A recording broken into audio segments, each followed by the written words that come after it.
Picture Rachel Hollis sitting in her kitchen, harried but undefeated, chasing toddler footsteps down a sunlit Los Angeles hallway. She's just spit out a hard truth she's been carrying for years. I believed I had to be perfect to be lovable. But what if that's the lie that keeps you stuck? Rachel isn't asking you to just feel better. She wants to shatter the story you tell yourself every day. So, what exactly are those lies, and how do we kick them to the curb? Buckle up, because Rachel's ready to get real, take no prisoners, and hand you the keys to living your best, messiest, joyful life. Rachel's first big reveal? She thought she had to nail it all, parent, wife, entrepreneur, to be worthy. But knocking yourself out to look flawless only fuels exhaustion and doubt. Rachel recounts the moment she snapped in the middle of a PTA meeting, tears silently streaming as she realized nobody else was perfect either. That morning, her 2-year-old had dumped grape juice on the carpet, and her launching career felt like a frantic blur. Yet, no one knew, because she wore a mask. This backstage meltdown planted the seed that perfection was a lie she couldn't live by. Imagine your life as a pressure cooker. You slam the lid down tight, your goals, expectations, relationships all pressurized by your perfect performance. But pressure has to release, or it explodes. Rachel points out that perfection traps you like this cooker. It's not about doing everything right, it's about letting some steam out, embracing messiness and imperfection as survival. Here's the kicker: when Rachel stopped pretending, the miracle happened. She found space to breathe, to laugh at her mistakes, and most shockingly, to love herself unconditionally. The chaos that once terrified her became the soil where her happiness grew wild and free.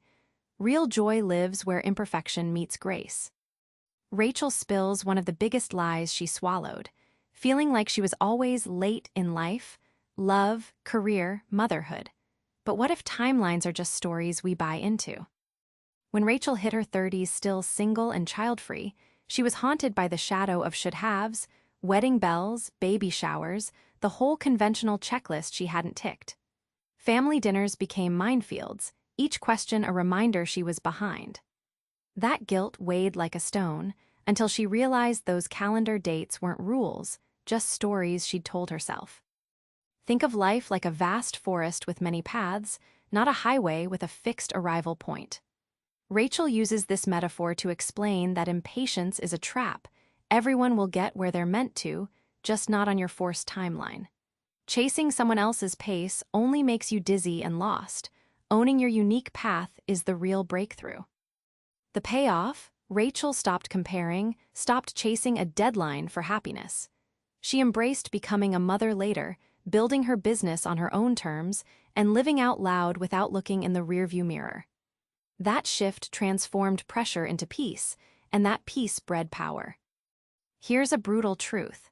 Rachel reveals that waiting for motivation to strike is the biggest pitfall keeping you stuck in your comfort zone. Rachel tells about the mornings she'd wait for the right feeling before writing or exercising, only to waste hours lost in procrastination. One day, she slammed her laptop shut and said, "Enough." She forced herself to write a page, no matter how uninspired she felt, even if it was terrible. That tiny act unraveled the lie that motivation had to come first. Picture motivation like a car's headlight.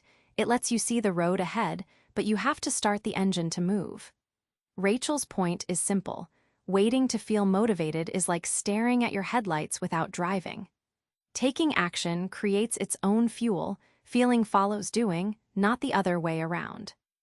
When Rachel flipped the script, she powered through days of fake it till you make it, which lit up her creativity and confidence. That momentum snowballed into productivity habits that didn't rely on mood swings. Motivation? It became a product of her hustle, not a prerequisite. Rachel takes no prisoners as she drills into one painful truth.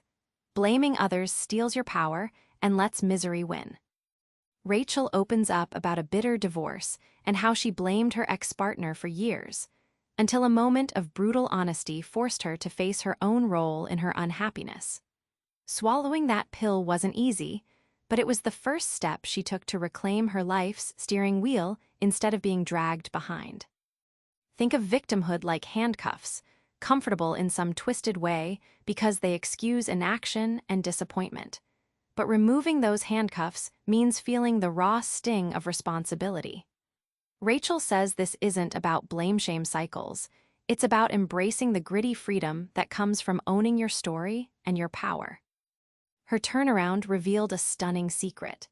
The moment she stopped pointing fingers, happiness clenched her hand with a new kind of grip. Empowerment thrived in her ability to choose how to respond, turning obstacles into fuel for growth, and that mindset change rewired her entire life. Rachel doesn't sugarcoat it. Scrolling through seemingly perfect lives steals your joy and feeds doubt. But what if comparing wasn't your enemy, just your choice? Rachel remembers a day scrolling through Instagram, swallowing a toxic mix of envy and self-loathing.